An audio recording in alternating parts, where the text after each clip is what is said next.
Quiero dar las gracias a los hermanos del IDEX y a la iglesia de Grace por darme la oportunidad de estar de nuevo en este púlpito que ha sido un ícono de la predicación expositiva en el siglo XX. Y es un honor estar aquí, es un gozo poder conocer a tantos hermanos y hermanas. Gracias por haber venido de tan lejos algunos para escuchar la palabra de Dios. Quiero por favor que vayan conmigo al libro de Romanos. Romanos capítulo 4,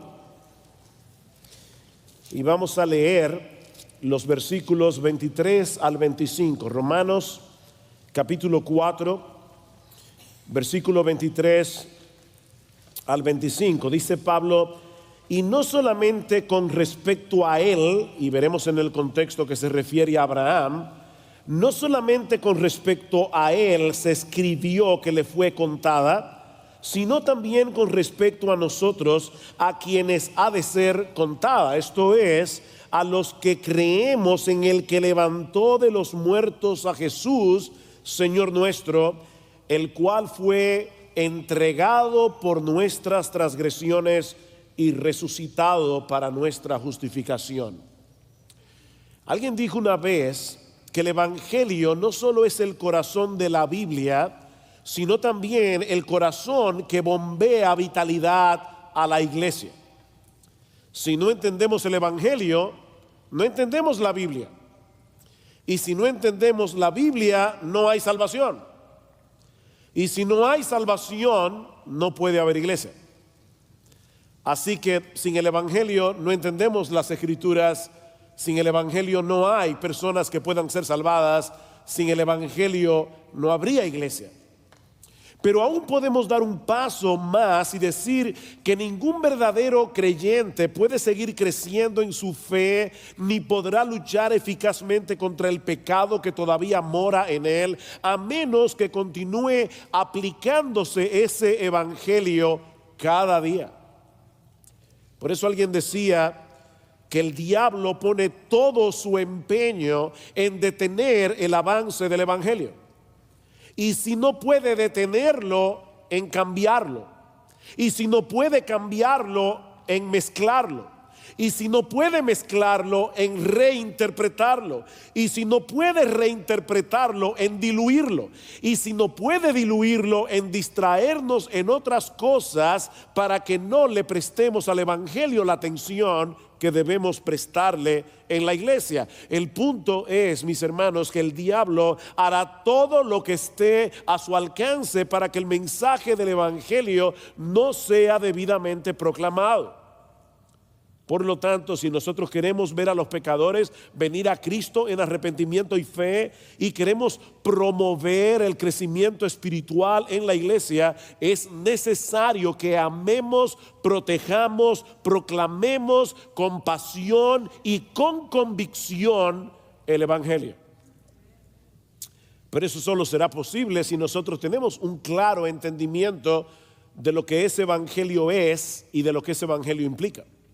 Y eso es precisamente lo que queremos exponer en esta tarde a la luz de este texto en la carta de Pablo a los romanos, el cual resume en una forma magistral el contenido del evangelio. De hecho, Martín Lutero decía de este versículo, el versículo 25, él decía que comprende todo el cristianismo.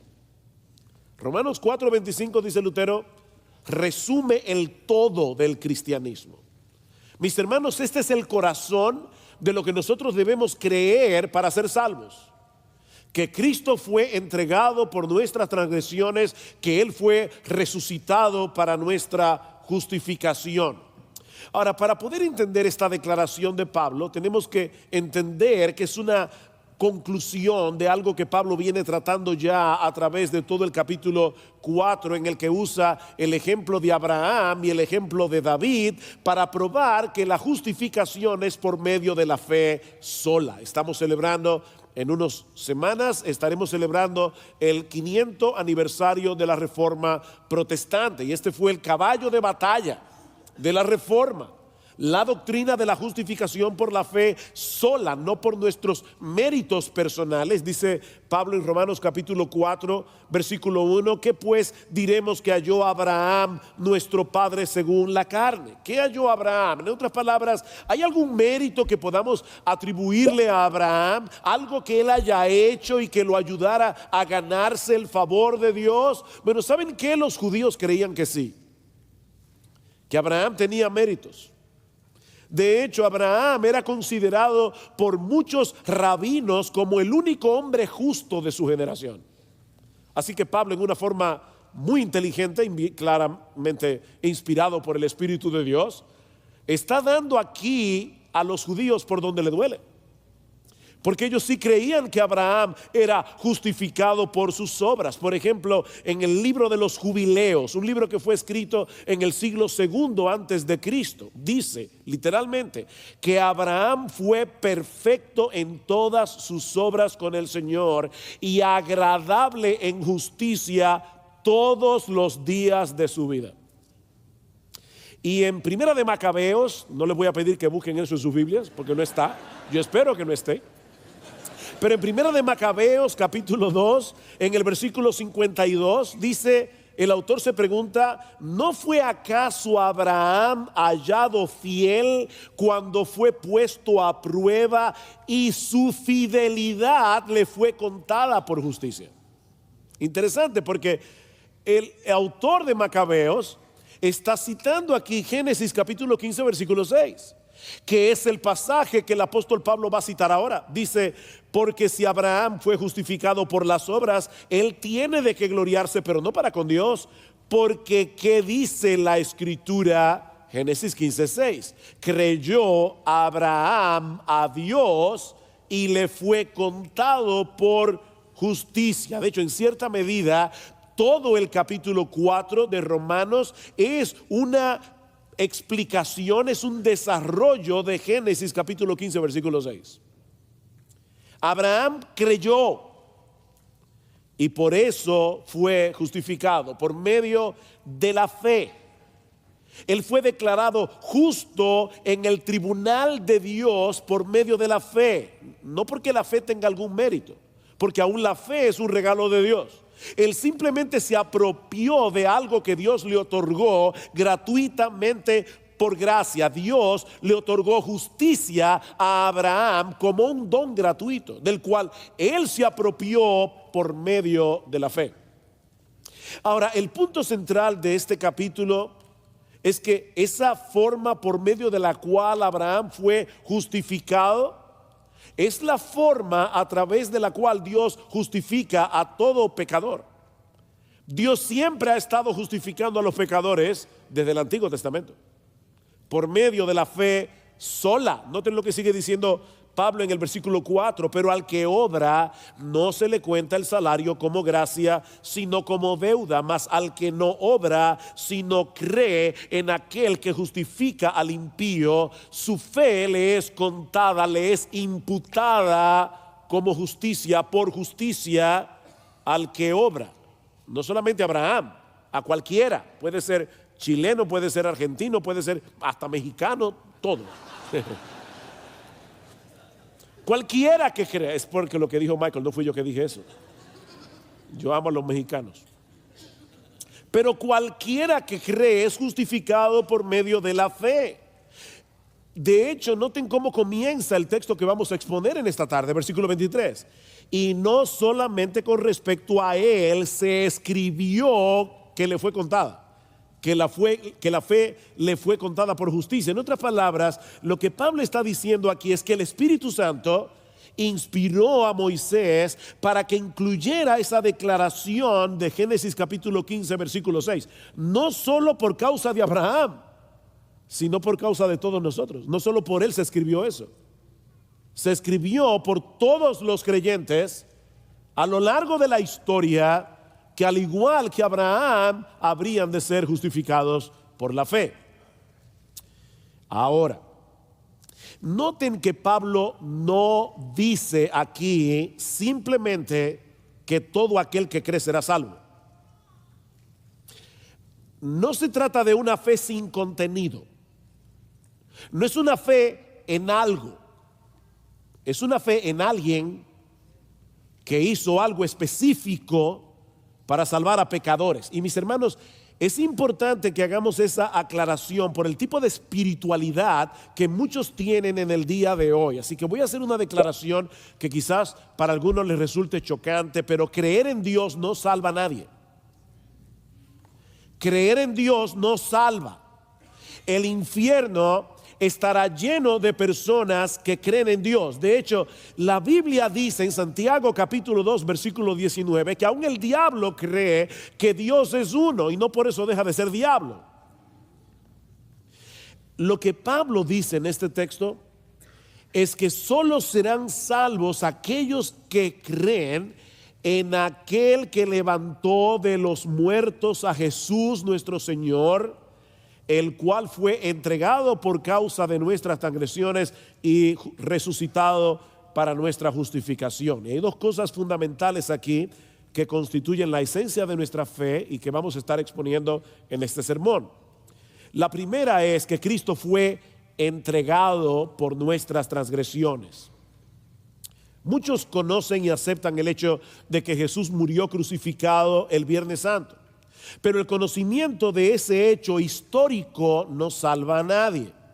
La fe que justifica es aquella que abraza de todo corazón el significado de esa muerte. Que Jesús no murió como un mártir, sino como un salvador. Y hay una diferencia fundamental en esto. Saber que Cristo murió el Viernes Santo no hace ninguna diferencia, a menos que aceptemos la razón de esa muerte. Yo supongo que muchas de las personas que escucharon a los apóstoles predicando acerca de la muerte de Cristo en la cruz, trajeron a sus mentes el caso de Sócrates, sobre todo si eran de origen griego, porque Sócrates fue condenado por enseñar filosofía a los jóvenes atenienses, de manera que los alumnos de Sócrates, entre ellos el mismo Platón, veían a Sócrates como un mártir de la verdad. Así que probablemente cuando los apóstoles decían Cristo murió en la cruz, ellos decían, bueno, a Sócrates también lo martirizaron, lo mataron. Pero lo que Pablo está diciendo de Jesús en nuestro texto es muy diferente. Mis hermanos, el corazón del evangelio no es que Cristo murió en la cruz del Calvario. El corazón del evangelio es que Él fue entregado por nuestras transgresiones. Él fue entregado. Y por el contexto es obvio que Pablo se refiere a Dios el Padre como aquel que le entregó. Porque dice en el versículo 24, sino también con respecto a nosotros, a quienes ha de ser contada, esto es, a los que creemos en el que levantó de los muertos a Jesús. ¿Quién es el que levantó de los muertos a Jesús? Dios el Padre. Por lo tanto, Dios el Padre es el sujeto del entregó. Dios el Padre entregó a su Hijo. Todos los que intervinieron en la muerte de Jesús fueron responsables de sus acciones. Judas, Herodes, Pilato, los soldados romanos, la turba de judíos guiados por los líderes religiosos de Israel. Todos ellos son culpables de la muerte de Cristo, pero ninguno de ellos entregó a Jesús por causa de nuestras transgresiones. Aunque ellos no tenían ni idea de lo que estaba sucediendo detrás de la escena, cada uno de ellos estaba siendo instrumento del decreto soberano de Dios. ¿Recuerdan ustedes aquel incidente cuando Pedro y Juan fueron encarcelados porque estaban predicando el evangelio y fueron llevados al concilio de Jerusalén y fueron amenazados para que no siguieran predicando en el nombre del Señor? ¿Qué hicieron ellos? Reunieron a la iglesia, se pusieron a orar, pidiéndole a Dios que les diera valentía para seguir predicando la palabra, y en una parte de la oración ellos hacen esta impresionante declaración: porque verdaderamente se unieron en esta ciudad contra tu santo Hijo Jesús, a quien ungiste Herodes y Poncio Pilato con los gentiles y el pueblo de Israel, para hacer cuanto tu mano y tu consejo habían antes determinado que sucediera. De paso, hermanos, yo creo que si nosotros quisiéramos borrar la soberanía de Dios de la Biblia, tendríamos que borrar la Biblia. Porque es que la soberanía de Dios está en todas partes. Ellos hicieron cuanto tu mano y tu decreto habían antes determinado que sucediera. Fue Dios el Padre el que entregó a Dios el Hijo para que diera su vida en la cruz por nuestros pecados. Eso es lo que Pablo dice más adelante en Romanos capítulo 5, versículo 8. Dice: mas Dios muestra su amor para con nosotros en que siendo aún pecadores, Cristo murió por nosotros. Dios lo entregó. Y en Romanos capítulo 8, versículo 32 dice: el que no escatimonia a su propio Hijo. ¿Quién fue el que no escatimonia a su propio Hijo? Sino que lo entregó por todos nosotros. ¿Cómo no nos dará también con él todas las cosas? ¿Quién fue, mis hermanos, el que entregó a su Hijo? Fue Dios el Padre.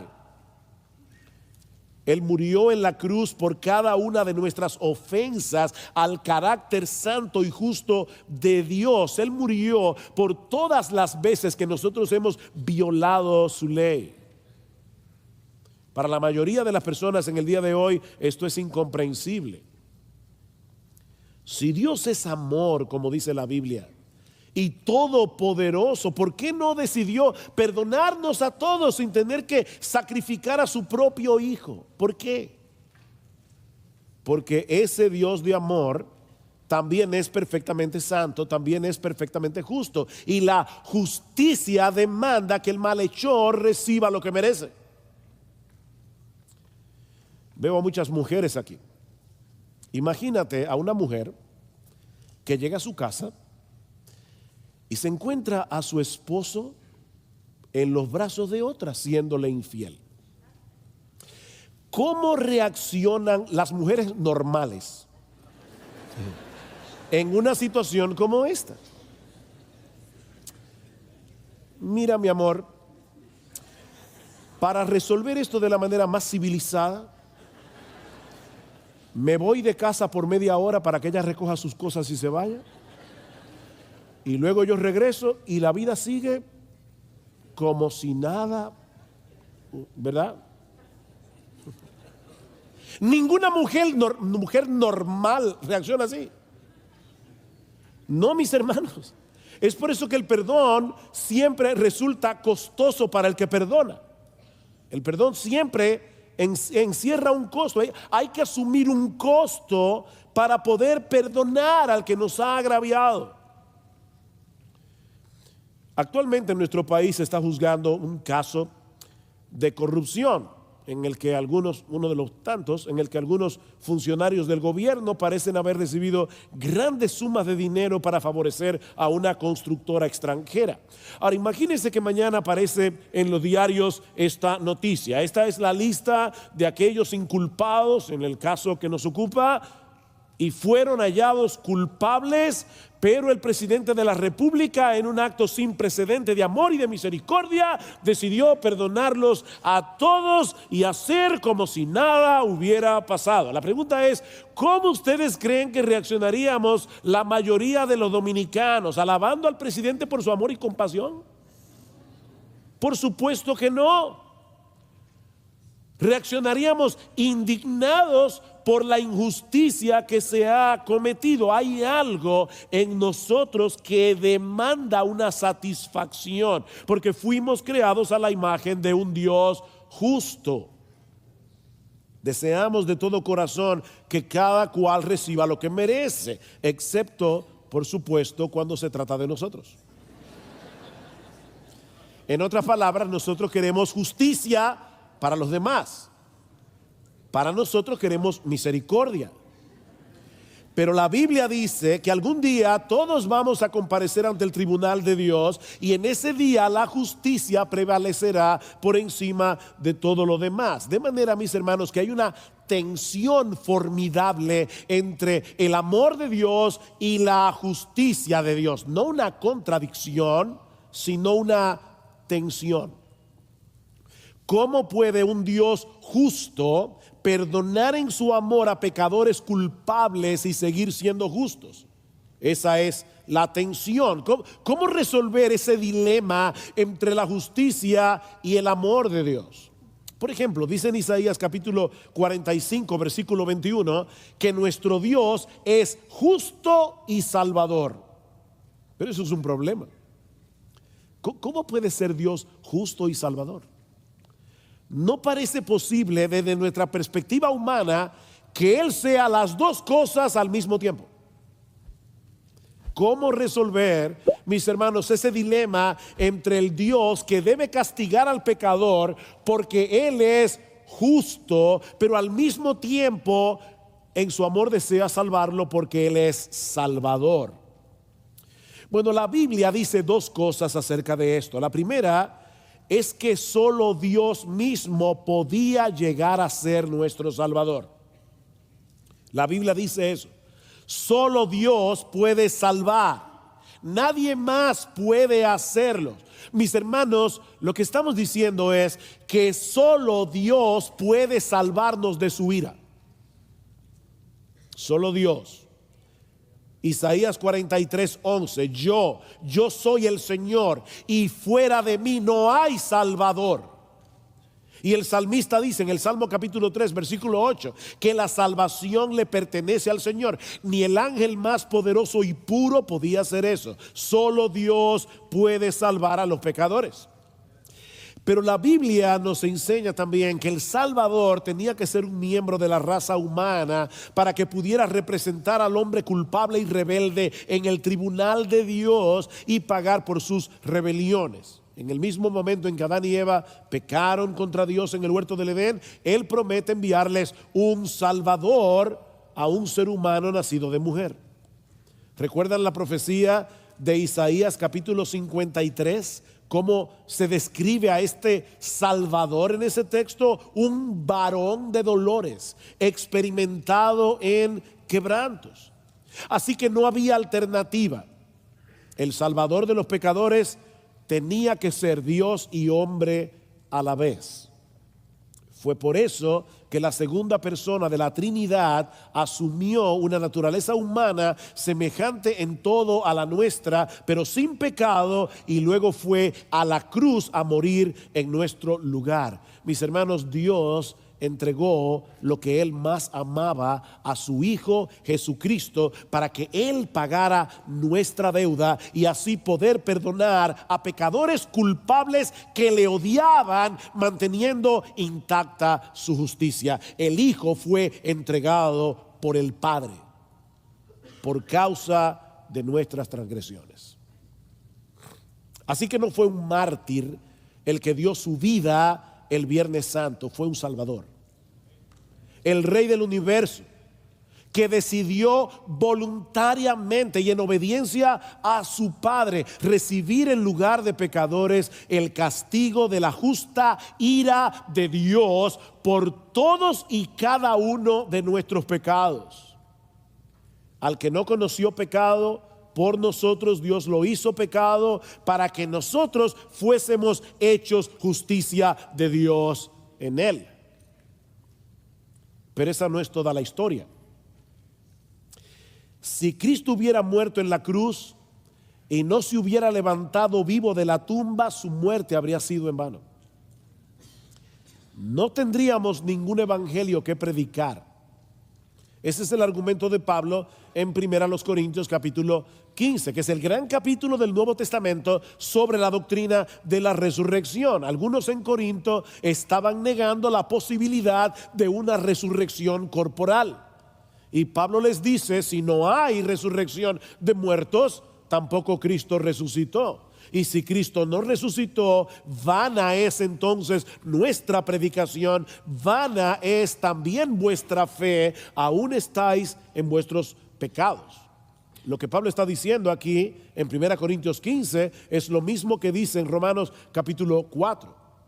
Para ser salvos no basta con creer que Cristo fue entregado por nuestras transgresiones, sino también en segundo lugar que Él fue resucitado para nuestra justificación. Vean otra vez versículos 23 y 24.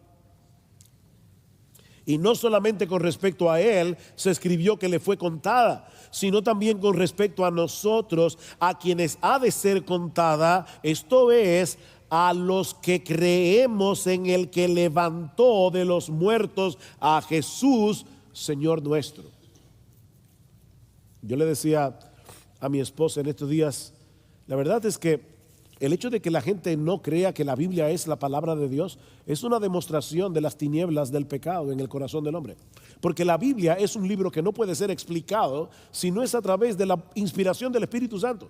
Mira, mi hermano, cuando alguien te diga, pruébame que la Biblia es la palabra de Dios, no caigas en esa trampa. Dile tú, pruébame que no lo es. Toma la Biblia con esta unidad tan perfecta que la Biblia tiene y pruébame que la Biblia no es la palabra de Dios. ¿Por qué se encuentra esa historia de Abraham en Génesis capítulo 15? Por causa de lo que Cristo iba a hacer miles de años después. Esa historia no se encuentra allí para que sepamos cómo fue salvo Abraham. Fue escrita por inspiración del Espíritu Santo para enseñarnos que cualquier pecador que haya sido salvado a lo largo de toda la historia de la redención ha sido solamente por la fe. Nunca ha sido por las obras. Nunca ha habido otro medio de salvación. Abraham creyó y le fue contada por justicia. La salvación siempre ha sido por medio de la fe y solo por medio de la fe. Ahora bien, hermanos, ¿qué fue lo que Abraham creyó en aquel momento de la historia redentora? ¿Saben qué fue lo que Abraham creyó? Que Dios es capaz de darle vida a un muerto. De ahí la conexión con la resurrección de Jesús. Abraham se anticipó a nuestra fe en el Cristo resucitado al creer que Dios era capaz de darle vida a un muerto. Eso es lo que Pablo nos explica desde el versículo 16 del capítulo 4. Vean el contexto de Romanos 4.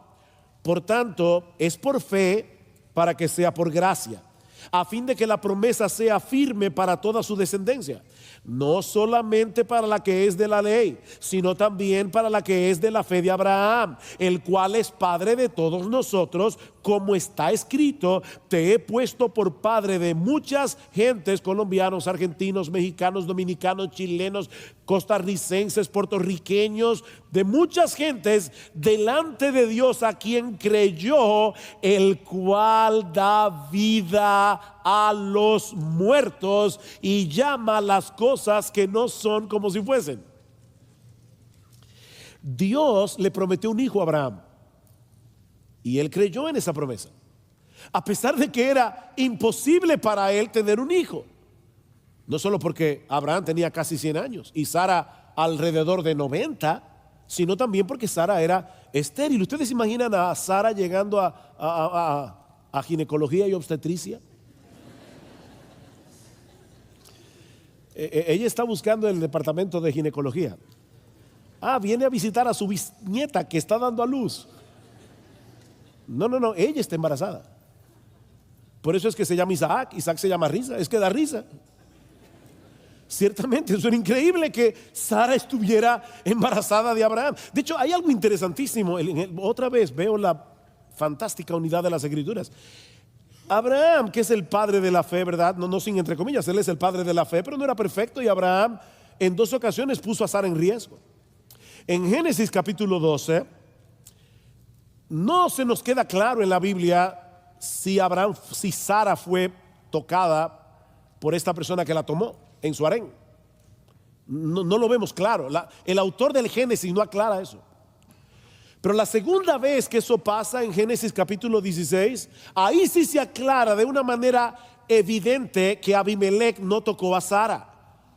¿Por qué en un capítulo se enfatiza una cosa y en el otro no? Porque en el capítulo siguiente iban a ser Isaac. Y era importante que todos nosotros supiéramos que ese niño era hijo de Abraham. Si no se hubiera colocado por el Espíritu Santo ese detalle de que Abimelech no tocó a Sara, cualquiera hubiera dicho: ese viejo no es el hijo de ese niño. Sin embargo, todos sabemos ahora que Isaac era hijo de Abraham y de Sara. Era algo imposible, pero nuestro Dios es omnipotente, nuestro Dios es todopoderoso. Él puede hacer exactamente lo que Él promete. Así que Abraham creyó que Dios es poderoso de traer vida a través de un vientre muerto. Mis hermanos, esa es la promesa. Eso fue lo que Abraham creyó. Y sigue diciendo Pablo, él creyó en esperanza contra esperanza para llegar a ser padre de muchas gentes conforme a lo que se le había dicho, así será tu descendencia. Y Pablo aclara, y no se debilitó en la fe al considerar su cuerpo que estaba ya como muerto, siendo de casi 100 años, o la esterilidad de la matriz de Sara. También estaba muerta la matriz de Sara.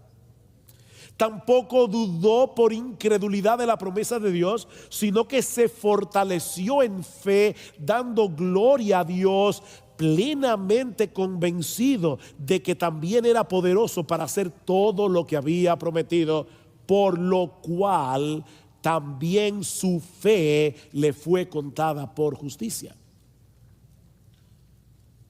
¿Se dan cuenta, hermanos? La fe de Abraham fue muy específica. Él creyó que Dios podía cumplir su promesa de darle un hijo, aunque ellos estaban casi muertos. Y en Hebreos capítulo 11, a partir del versículo 17, dice que cuando Abraham fue probado, él también creyó que si mataba a Isaac, Dios podía resucitarlo, Dios podía traerlo de los muertos. Y dice el autor de Hebreos, de donde en cierto modo lo recibió. Porque en la mente de Abraham, Isaac ya estaba muerto cuando Dios le pidió que lo sacrificara. Así que, hermanos, la fe que opera para justificación es muy similar a la fe que tuvo Abraham. ¿Se dan cuenta? Por eso dice Pablo, versículo 23 otra vez, y no solamente con respecto a él se escribió que le fue contada, sino también con respecto a nosotros, a quienes creemos que ha de ser contada. Esto es a los que a quienes ha de ser contada, perdón. Esto es a los que creemos en el que levantó de los muertos a Jesús, Señor nuestro, el cual fue entregado por nuestras transgresiones y resucitado para nuestra justificación. La fe de Abraham se anticipa en muchos sentidos a nuestra fe. Él creyó que el vientre muerto de Sara podía engendrar vida simplemente porque Dios lo prometió. Él creyó que si mataba a Isaac, Dios lo iba a resucitar de los muertos, porque Él le prometió una descendencia. Y nosotros creemos, 2000 años después, que por ese mismo poder, la tumba de Cristo no pudo retener su cuerpo muerto, sino que al tercer día salió vivo y victorioso de allí para no ver muerte nunca más. Cristo fue entregado por nuestras transgresiones, Él fue resucitado para nuestra justificación. Y al levantar de los muertos a Cristo, Dios el Padre estaba declarando que su justicia había quedado plenamente satisfecha por medio de la muerte de su Hijo. Por eso fue que Cristo exclamó al final, consumado es. Él sabía que la deuda de todos y cada uno de los pecadores por los cuales Él vino a morir estaba cancelada para siempre. Ahora, imagínense a las personas que estaban al pie de la cruz y escucharon a Jesús exclamar, consumado es. ¿Cómo ustedes creen que interpretaron ellos estas palabras? ¿Ya todo se acabó? El que pretendía ser el Salvador del mundo murió en una cruz entre dos malhechores y luego fue enterrado en una tumba como cualquier ser humano común y corriente. De hecho, hasta sus mismos discípulos creyeron que ese era el fin. ¿Recuerdan en Lucas 24? Nosotros esperábamos que Él era el que había de redimir a Israel. Para ellos todo había terminado en la cruz. Pero gloria al Señor, la historia no termina el Viernes Santo. Llega el domingo de resurrección Y Dios el Padre hace una tremenda declaración al levantar a su Hijo de los muertos. Este es mi Hijo amado, en el que siempre me he complacido. Él ha satisfecho plenamente mi justicia muriendo en la cruz del Calvario. Su sacrificio ha sido aceptado en la corte celestial para que todo aquel que en Él cree no se pierda, mas tenga vida eterna. ¡Wow! ¡Gloria al Señor! Él fue resucitado para nuestra justificación. Pero no solo eso, mis hermanos, es porque Cristo resucitó y está vivo, que hoy podemos unir nuestras vidas a la suya por medio de la fe, de tal manera que su justicia viene a ser nuestra por el simple hecho de creer. Escuchen lo que sigue diciendo Pablo un poco más adelante en Romanos capítulo 8, versículo 1. Ahora pues ninguna condenación hay para los que están en Cristo Jesús, los que no andan conforme a la carne, sino conforme al Espíritu. Muchas personas nos preguntan, ¿se puede perder la salvación? ¿Qué dice este texto? No hay ninguna condenación. Para que un verdadero creyente se pierda, Jesús tiene que dejar de ser justo, porque es su justicia la que nos salva, no la mía ni la tuya. Mis hermanos, déjenme decirles algo con toda claridad: la salvación es por obras, pero no por la tuya, por la de Él. Y Él obró perfectamente. Jesús nunca pecó. Jesús cumplió perfectamente la ley en nuestro lugar. Por eso es que no basta con decir Jesús murió por mí. No, Él también vivió por mí. Él no solamente murió por mí, Él vivió por mí. Y eso es lo que el Padre estaba declarando al resucitarlo de los muertos. Ahora nuestra vida está unida a la de Cristo, y por eso ya no hay condenación. ¿Por qué no? Porque todos los creyentes estamos en Él, unidos a Él por la fe. En otras palabras, Él hizo todo lo que hizo como nuestro representante. Fuimos elegidos por el Padre desde antes de la fundación del mundo, y eso no lo dice Calvino, lo dice Pablo en Efesios 1:3. Elegidos desde antes de la fundación del mundo, para que Él nos representara en su muerte y en su resurrección. Es por eso que más adelante en el capítulo 2 de su carta a los Efesios, Pablo dice que todos nosotros, los que hemos creído en Cristo, a todos nosotros Dios nos dio vida juntamente con Él. Dios nos dio vida juntamente con Él. Pero ¿saben qué? Juntamente con Él nos resucitó.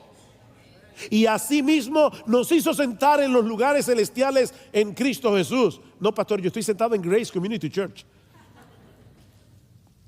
Eso es tan seguro que Pablo lo da como un hecho pasado.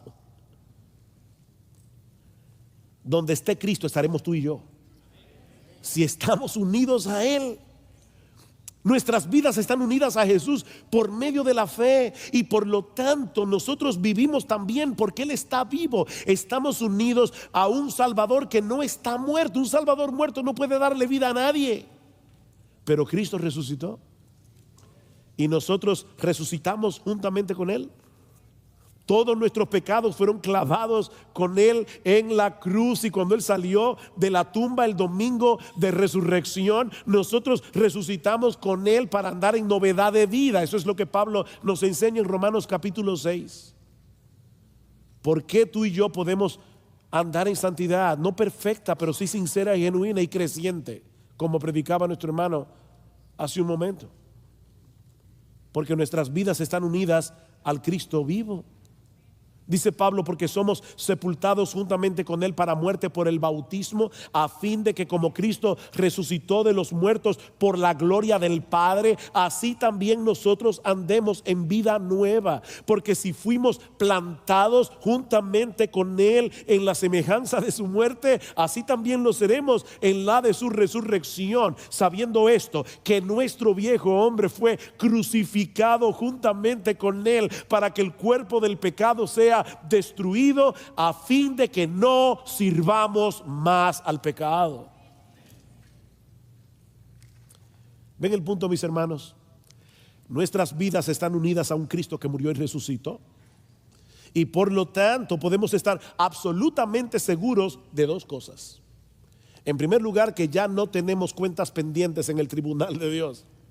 Ya no tenemos cuentas pendientes en el tribunal de Dios. Pero en segundo lugar, la vida del Cristo resucitado ahora se manifiesta en nosotros para que no sigamos siendo siervos del pecado. Y cuando ese Cristo victorioso regrese en gloria, todos los que han muerto unidos a Él por la fe serán resucitados. Y todos los que hayamos quedado en hasta aquel momento seremos transformados, seremos arrebatados. Dice, seremos transformados en un abrir y cerrar de ojos, para tener un cuerpo semejante al suyo después de la resurrección. Eso es un hecho, mis hermanos, porque Cristo murió y resucitó como nuestro representante. Hay un corredor dominicano llamado Félix Sánchez, ganó la medalla de oro en Atenas en el año 2004 y luego en Londres en 2012 en la disciplina de 400 metros en valla. Y todos los dominicanos nos sentimos representados en su victoria. Qué emoción ver a Félix Sánchez recorriendo todo el estadio en Londres con la bandera dominicana. Pero ¿saben qué? Aunque en cierto modo él ganó esa medalla para todos nosotros, lo cierto es que ninguno de nosotros tiene esa medalla en su casa. Eso también es un hecho. Ni disfrutamos de la fama de Félix Sánchez. 2012, 2013, 2014, 15, 16, 17, a mí nunca nadie me ha pedido un autógrafo por eso. Cuando Félix Sánchez sale a la calle, a él le piden el autógrafo, no a mí porque soy dominicano. De manera, mis hermanos, que aunque él corrió en representación de nuestro país y todos celebramos sus victorias, hay un sentido muy personal en lo que él hizo. Pero con Cristo no fue así. Su victoria es nuestra.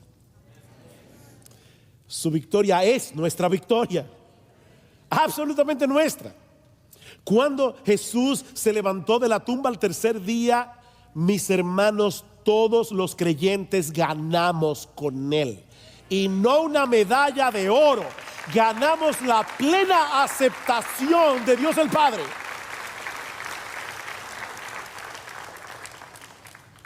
Como si fuéramos tan justos como Dios el Hijo. Mira, mi hermano, yo no sé, mi hermana, cómo fue tu vida antes de ser cristiano, cristiana. Para Dios tú nunca has roto un plato. La justicia de su Hijo es tuya por medio de la fe. Únicamente por medio de la fe. Así que celebremos con gozo, mis hermanos, que nuestro Señor Jesucristo resucitó. Ya no hay condenación para nosotros, porque en aquella tumba vacía quedaron enterrados todos nuestros pecados. Para que hoy podamos acercarnos con toda confianza y libertad ante el trono de la gracia y allí encontrar gracia para el socorro oportuno. Gocémonos en la esperanza ciertísima de que algún día nuestro bendito Señor y Salvador transformará el cuerpo de la humillación nuestra para que sea semejante al cuerpo de la gloria suya por el poder con el cual también puede sujetar así todas las cosas. Y mientras tanto, vivamos en el poder del Cristo resucitado, recordando que el pecado que todavía mora en nosotros ya dejó de ser nuestro rey y no puede dominarnos a su antojo. Mis hermanos, Cristo en la cruz venció al diablo, al pecado y al mundo porque Él resucitó. Y todos aquellos que hemos creído en Él somos más que vencedores por medio de aquel que nos amó. Es ese evangelio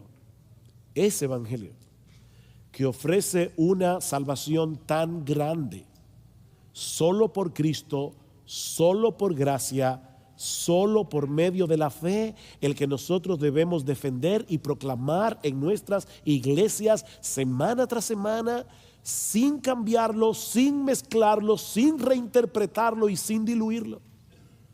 Porque es ese mensaje del Evangelio el que nosotros encontramos a lo largo de toda la Escritura, y es ese mensaje el que Dios ha prometido usar para salvar a los pecadores y para edificar a su iglesia. Pastores, no piensen que porque ya se convirtieron ya no necesitan el Evangelio esas personas allí en su iglesia. Tú necesitas el Evangelio, ellos necesitan el Evangelio y van a necesitar el Evangelio hasta que lleguen seguros a la presencia de Dios.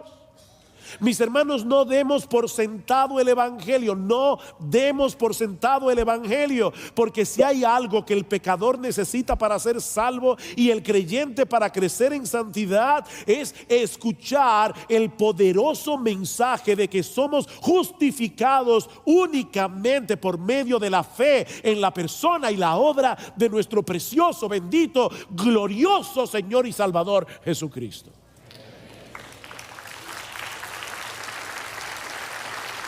Decía Juan Calvino, y con esta cita concluyo: sin el Evangelio todo es inútil y vano. Sin el Evangelio no somos cristianos. Sin el Evangelio toda riqueza es pobreza, toda la sabiduría es locura ante Dios, la fortaleza es debilidad y toda la justicia del hombre está bajo la condenación de Dios. Pero por el conocimiento del Evangelio somos hechos hijos de Dios, hermanos de Jesucristo, conciudadanos del reino de los cielos, herederos de Dios con Jesucristo, por quien los pobres se hacen ricos, los fuertes se hacen débiles, los simples se hacen sabios, los pecadores son justificados, los desolados son consolados, los inseguros son asegurados y los esclavos son libertados. El Evangelio es palabra de vida. Gloria al Señor.